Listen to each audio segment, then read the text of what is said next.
So back in 2023 or last year, I made a video about international students. That's when there was an influx of international students and Canada was widely open for international students and, immigrants and visitors and whatnot. And I did mention that one day Canada will be stricter, that they will end these programs, and that if you're planning to immigrate to Canada or study in Canada or come to Canada, this is the right time for you, because as we know it, these programs, these policies can change over time. The IRCC can change these programs without prior notice, and that happened days ago, 3 days to be exact. So if you're in Canada right now as a visitor or outside of Canada and planning to come to Canada to work, this video is for you, and we will discuss what are the important policies that has just recently changed in Canada. So number one is Canada is ending its temporary worker program, wherein if you are a visitor, you can apply for LMIA or a work permit in Canada while inside Canada as a visitor. So this program was called Visitor to Work Permit Policy, and it started in 2020 around the COVID times. So back in 2020, as we all know it, there were travel bans internationally, like all over the world. So visitors inside Canada cannot just go back to their home country. And aside from that, during these times, Canada has a really shortage of labor. That's when they implemented this policy that the visitors inside Canada can work temporarily just to supplement the shortage of labor, and also so that these visitors, especially skilled ones, can find work in Canada. So what changed?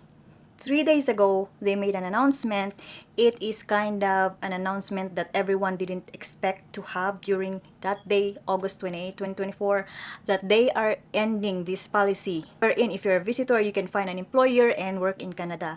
So now, if you want to work in Canada, you have to apply it outside of Canada for a work permit. Number two change that they have is they will reduce the number of temporary foreign workers. So it's not an uncommon knowledge for everyone that Canada has a lot of temporary foreign workers, because Canada gave the employers or the businesses a chance or an ability to hire people from outside of Canada, from other countries, into Canada to work temporarily. So these workers come to Canada in a closed work permit, or they are tied to the employer who hired them or who sponsored them. So if they are in a 2-year, 3-year contract, they are not allowed to work somewhere else. They are only allowed to work in that specific employer who hired them from outside of Canada. So in 2023 or last year, Canada had over 100,000 temporary foreign workers, and so they are reducing that number this year. They just announced recently as well that they will reduce this TFW employees inside Canada to prioritize Canadian citizens and permanent residents to get these jobs that usually the TFWs get when they come to Canada. So I heard a lot of people saying these days that they could not find a job, they could not secure a job in fast food restaurants or the other restaurants or other jobs, because of there's a lot of temporary foreign workers who are here, who are getting these jobs, and it's so hard for them to secure a position in these jobs.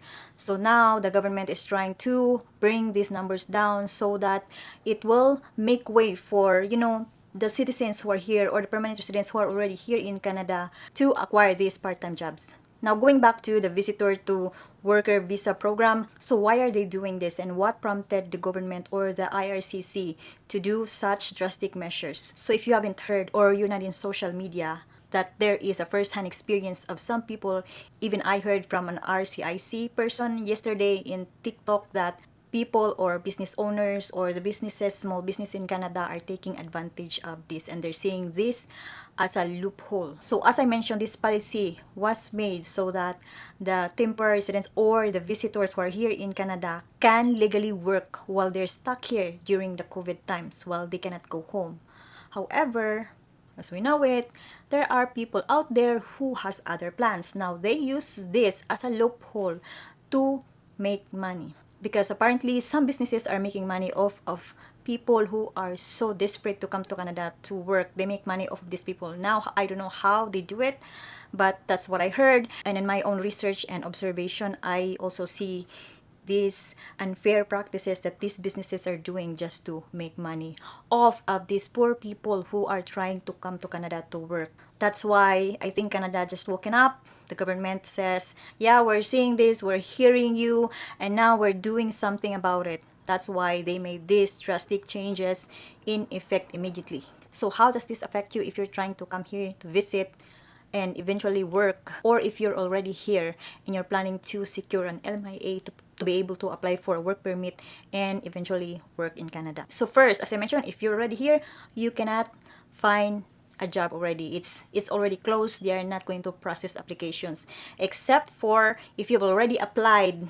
They said they're going to process that, but if you haven't lodged your application, you cannot do anything about it anymore. If you still want to work here in Canada or secure a work permit, you have to apply outside of Canada. So you have to go back home to your home country and apply from there. I personally know someone who's trying to get their, brothers, sisters, or aunts or whatever to come to Canada as a visitor and try to secure a work permit for them by getting LMIA. Now they could not do this unless their applications are already lodged. And as I said, the government is doing this to make way for these jobs to be available for permanent residents and Canadian citizens, and also to stop these businesses or small businesses or business owners from these unfair practices that they're doing by making money off of these people who are desperate in coming to Canada to work. So what are your options now if you want to work in Canada or secure a work permit in Canada or immigrate to Canada? So there are a bunch of options.